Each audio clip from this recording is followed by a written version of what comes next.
విధ్వంసం, ఏలూరు ఆఫీస్ ఆవరణలో ఫర్నిచర్ తగలబెట్టి బీభత్సం, రాజానగరం కార్యాలయం వద్ద సాక్షి బోర్డు పీకేసి దౌర్జన్యం అన్నటువంటి వార్తని హైలైట్ చేశారు. అయితే ఎస్సీ ఎస్టీ యాక్ట్ ఎలా వర్తిస్తుంది, కొమ్మినేనిపై నమోదు చేసిన సెక్షన్లపై న్యాయమూర్తి ఆగ్రహం.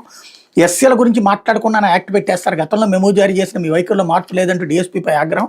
ఈ కేసులో మీకు ఎస్పీకి మెమోకు జారీ చేస్తా. SC ST act 356 subsection 2 section తొలగించాలని ఆదేశం. కొమ్మినేని 14 రోజులు రిమాండ్, గుంటూరు జైలుకి తరలింపు అన్నటువంటి వార్తని హైలైట్ చేశారు.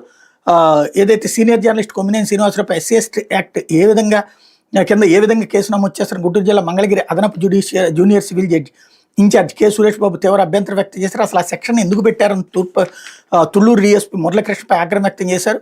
ఆ డిబేట్లో అసలు ఎస్సీ ఎస్టీల గురించి చర్చ జరగనప్పుడు ఆ చట్టం కింద కేసు ఎలా పెడతారని ప్రశ్నించారు. ఫిర్యాదుదారు ఎస్సీ అయినంత మాత్రం కేసు పెట్టేస్తారా, అసలు ఈ చట్టం కింద కేసు నమోదు చేసేటప్పుడు దర్యాప్తు అధికారికి డీఎస్పీ స్థాయి అధికారిని ఎందుకు పెడతారో తెలుసా.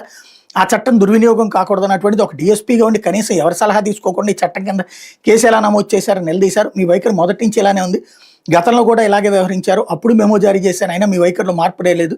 ఈ కేసు విషయంలో మీకు ఎస్పీకి మెమో జారీ చేస్తాను.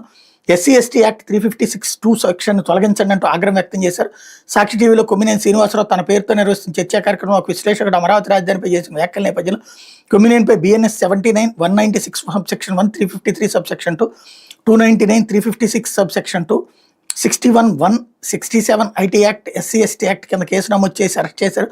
మంగళవారం ఆయన పోలీసులు కోర్టులో ప్రవేశపెట్టారు. సందర్భంగా న్యాయమూర్తి పోలీసులు తీరును తీవ్రంగా తప్పుపట్టారు.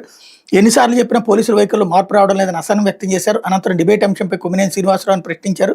నేను 18 సంవత్సరాలకు డిబేట్ నిర్వహిస్తున్నా, ఎవరైనా హద్దు మీరు మాట్లాడుతుంటే వెంటనే ఆపుతాను. ఈ అంశంలో కూడా నేను వారించాను, నేను తప్పు చేయలేదు, అయినా రెండో రోజు చర్చలో క్షమాపణ చెప్పాను, నేను ఎప్పుడు అసభ్య పదజాలం వాడలేదని ఈ సందర్భంగా కొమ్మినేని జడ్జికి వివరించారు.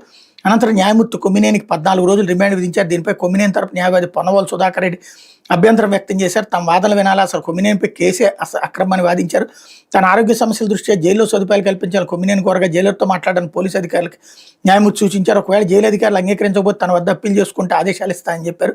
సోమవారం అరెస్ట్ చేసినప్పటి నుంచి ఇప్పటివరకు కుటుంబ సభ్యులను కలవనేది లేదని కొమ్మినేని శ్రీనివాసరావు భార్య బంధువులు జడ్జి దృష్టికి తీసుకెళ్లారు. వారు కొమ్మినేనితో మాట్లాడడానికి అవకాశం ఇవ్వాలని, వాళ్ళు మాట్లాడుతుండగా వీడియో తీసి తనకు చూపించాలని ఆదేశించారు. కోర్టు ఆదేశాల అనంతరం కొమ్మినేని గుంటూరు జిల్లా జైలుకి తరలించారు. అంతకుముందు కొమ్మినేని శ్రీనివాసరావు గుంటూరు GGHలో డాక్టర్లు వైద్య పరీక్షలు నిర్వహించారన్నటువంటి వార్తని హైలైట్ చేశారు. లేకపోతే